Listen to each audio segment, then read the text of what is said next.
India में ना builders का एक बहुत पुराना टैलेंट है। घर बुकिंग के टाइम पे तो सब कुछ सर प्रोजेक्ट 3 साल में रेडी हो जाएगा और उसके बाद 3 साल 5 साल 7 साल निकल जाते हैं, प्रोजेक्ट डीले पे डीले होते रहता है और पोजीशन ही नहीं मिलता। और जब तक बिल्डर प्रोजेक्ट डीले करता रहता है उस एरिया के प्रॉपर्टी प्राइसेस ऊपर जाते रहते हैं। मतलब आपका पैसा फंसा हुआ है, मार्केट भाग रहा है और आप बिल्डर को कॉल करके हर रोज एक ही क्वेश्चन पूछते रहते हो कि सर पोजेशन कब मिलेगा। घर खरीदने से पहले ये बात मिस मत कर देना, क्योंकि लॉ आपके फेवर में है।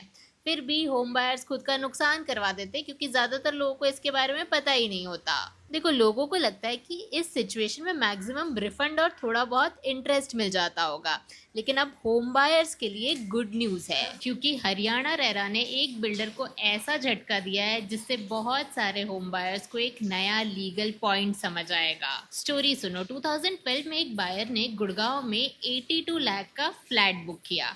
बुकिंग के बाद बिल्डर ने उसको डिमांड लेटर्स भेजना शुरू कर दिया। अब बायर जेन्युइन था, उसने इंस्टॉलमेंट पे इंस्टॉलमेंट देते गया और जुलाई 2016 तक बिल्डर को लगभग 21 लाख दे चुका था।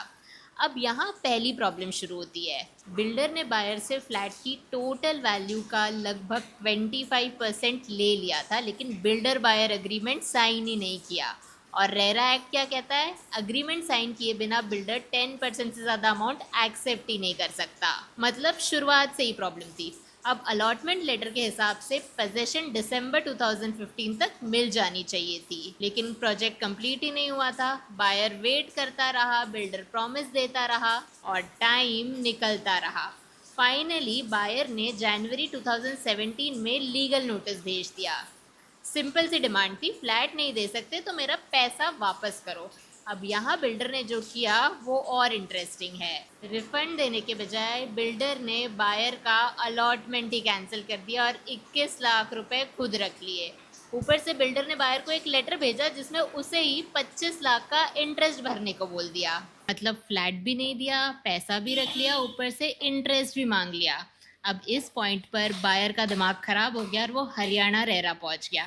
2013 में रेरा ने बिल्डर को ऑर्डर दिया, बायर के 21 लाख रिफंड करो और जिस जिस इंस्टॉलमेंट का पेमेंट मिला था उस दिन से एक्चुअल रिफंड तक 10.6% एनुअल इंटरेस्ट भी दो। 90 डेज के अंदर पेमेंट करनी थी, लेकिन बिल्डर ने वो भी नहीं किया। अब बायर दोबारा रेरा गया। इस बार इसने बोला मुझे सिर्फ रिफंड नहीं चाहिए, बिल्डर ने मेरी वेल्थ क्रिएट करने की अपॉर्चुनिटी भी खत्म कर दी है। और यहीं से केस और भी इंटरेस्टिंग हो गया।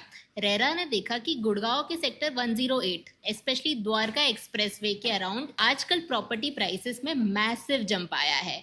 कुछ मार्केट डेटा के हिसाब से फ्लैट प्राइसेस 130% से ज़्यादा अप्रिशिएट हुए हैं। अब रेरा ने एक बहुत सिंपल लॉजिक लगाया। सोचा अपने बिल्डर को 21 लाख रुपए दिए, अगर बिल्डर ने वो पैसा सालों तक लॉक करके नहीं रखा होता तो आप किसी और सिमिलर प्रोजेक्ट में इन्वेस्ट कर सकते थे, और अगर उस इन्वेस्टमेंट को भी वही एप्रिसिएशन मिलती तो आपका पैसा और 130% से ग्रो कर चुका होता। और इसी मिस्ड वेल्थ क्रिएशन को रेरा ने एक नाम दिया, लॉस ऑफ अपॉर्चुनिटी।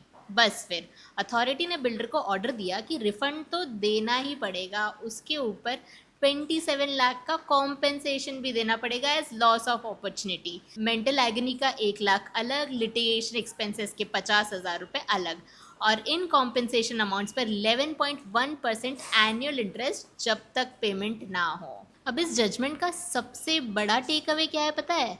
बिल्डर्स हमेशा डीले को सिर्फ टाइम का इशू दिखाते हैं, लेकिन रियलिटी में डीले का मतलब सिर्फ लेट पोजेशन नहीं होता। डीले का मतलब होता है आपका कैपिटल लॉक हो गया, मार्केट रैली निकल गई और जो वेल्थ आप क्रिएट कर सकते थे वो कभी बनी ही नहीं। इसलिए ये जजमेंट होम बायर्स के लिए बहुत इंपॉर्टेंट है। अगर बिल्डर की डीले की वजह से buyer genuine financial opportunity lose करता है तो डिस्कशन सिर्फ रिफंड और इंटरेस्ट तक लिमिटेड नहीं रहना चाहिए। कभी कभी बिल्डर को बायर की मिस्ड वेल्थ क्रिएशन का बिल भी भरना पड़ सकता है। और ऐसी काम की बातें तो मैं रोज़ ही बताते रहती हूँ, फॉलो करना मत भूलना।